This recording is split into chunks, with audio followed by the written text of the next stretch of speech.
Assalamualaikum anak-anakku kelas 11. Pagi hari ini kita akan belajar tentang kebutuhan eliminasi. Sudah pada mandi, sarapan, dandan rapi.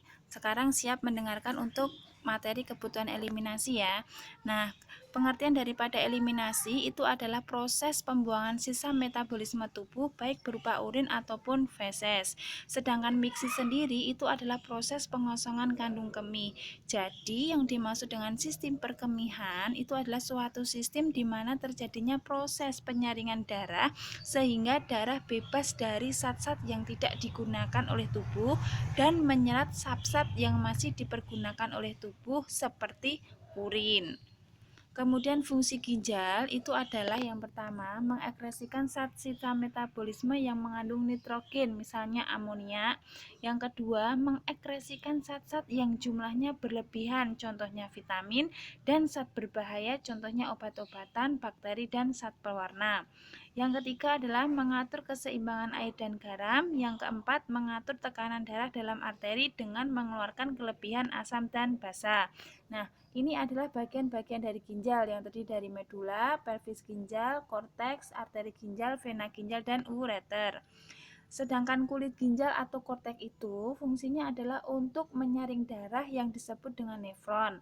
Sedangkan sumsum ginjal atau medula itu terdapat pembuluh darah yang berfungsi untuk mengangkut urin yang merupakan hasil penyaringan darah ke badan Malpighi.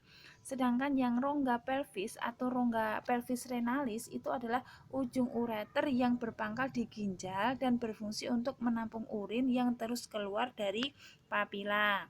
Nah, ureter yang kedua adalah ureter. Ureter itu terdiri dari dua saluran pipa, masing-masing panjangnya adalah 25 sampai 30 cm, terletak antara rongga abdomen dan rongga pelvis. Jadi di tengah-tengah abdomen dan pelvis. Yang ketiga itu adalah vesika urinaria atau nama lainnya adalah kandung kemih.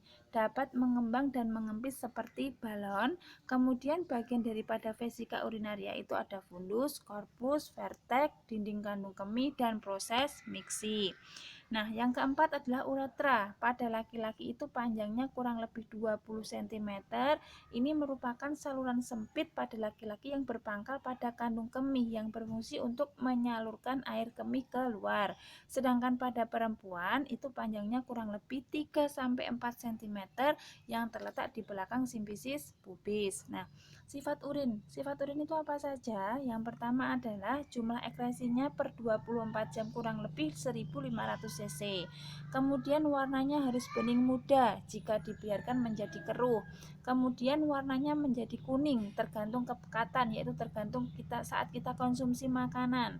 Kemudian obat-obatan. Yang keempat adalah baunya itu khas amonia. Berat jenisnya 1015 sampai 1020. Nah, ini tahapan pembentukan urin itu ada 3. Yang pertama adalah filtrasi penyaringan yang terjadi di glomerulus. Yang kedua adalah reabsorpsi, itu adalah penyerapan. Yang ketiga adalah augmentasi, itu adalah pengumpulan. Nah, faktor yang mempengaruhi eliminasi urin itu ada banyak sekali. Misalnya adalah diet dan asupan. Kemudian respon keinginan awal untuk berkemih. Yang ketiga gaya hidupnya. Jadi gaya hidupnya kalau misalnya banyak minum berarti air urinnya itu yang keluar juga banyak. Kemudian stres psikologis. Yang kelima tingkat aktivitas, tingkat perkembangan, 7 kondisi penyakit, 8 sosiokultural, 9 tonus otot, 10 pembedahan, 11 pengobatan, dan 12 pemeriksaan diagnostik. Nah, masalah-masalah pada sistem perkemihan itu antara lain retensi urin.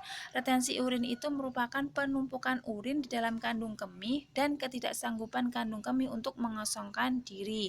Yang kedua itu adalah inkontinensia urin, ketidaksanggupan sementara atau permanen otot sphincter eksterna untuk mengontrol keluarnya urin dari kandung kemih. Jadi seperti kayak ngompol. Yang ketiga adalah perubahan pola berkemih. Yang keempat urgensi adalah perasaan seseorang ingin berkemih. Yang kelima disuria itu adanya rasa sakit atau nyeri saat berkemih. Yang keenam poliuria itu adalah banyak urin. Yang ketujuh urinaria supresi itu berhentinya produksi urin secara mendadak. Yang kedelapan disanuria itu adalah keadaan di mana ginjal tidak bisa memproduksi urin kurang dari 100 ml per hari. Yang 10 oliguria itu adalah proses produksi urinnya sangat sedikit. Nah, itu terima kasih. Itu tadi sedikit yang bisa Bu Tanti sampaikan mengenai kebutuhan eliminasi. Jika belum jelas atau ada yang ingin ditanyakan, silakan dibahas di Google Classroom. Nanti Bu Tanti tunggu.